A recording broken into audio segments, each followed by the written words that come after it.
In this quick video, we will see how to remove the background from a photo using Affinity Photo. Once you have imported the photo into Affinity Photo, there are actually multiple ways to remove the background, but the ones that we want to see here in today's video is this Flood Select tool. And the keyboard shortcut for that, as you can see on the screen, is the W key.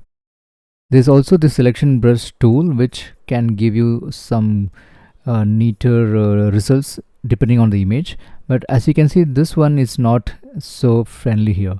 You can see that you'll have to make some minute adjustments to just select only the outer part of the shoe, so wherein you are selecting the background.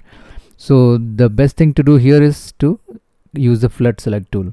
So depending on your image, we can choose which tool you want to try. So now I'm going to hit Ctrl D on my keyboard to deselect and just simply click on the white background. Now sometimes this can give you a clean selection, but not always. So if at all you find that your selection is not so clean, here's what you can do. Make sure that this contiguous is selected so that the white background is chosen and not any other white on the image itself is selected accidentally. And also select this anti-alias. With this anti-alias checked, we can ensure that the jagged appearance of lines on a pixel grid here when you zoom in is reduced, so that there is no fuzziness around the object. So having these two checked will help us. At the same time, the most important thing is to ensure that the tolerance is adjusted based on your object.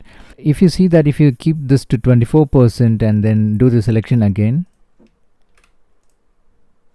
this might select some part of the shoes as well, the white colors, even though we have the contiguous selected. So in this case, I'm going to reduce the tolerance level and then keep checking by hitting Ctrl D to deselect and clicking again on the white background to see if it is selecting just the object on the outer part, the outer layer. It's not, so I'm going to keep reducing this and verify. It still has something, so let's try this with 2%. Yeah, you can click this drop down to adjust the lever, or you can also click on this word and then like this and then drag left and right to adjust it. Let's try 2%. Ctrl D to deselect and click again on the background, and I think this selection is good enough. Perfect. Now I'm going to hit the delete key on my keyboard to get rid of the background, and you can see that the transparency is now shown up. I'm going to use Ctrl D again to deselect and go to the file menu, click on export, and make sure that you choose this as PNG file format so that the transparency is maintained. And once that is done, you can simply export this, and then your product or any image without the background is ready for you to use. Thank you for watching. I'll see you again in my next video.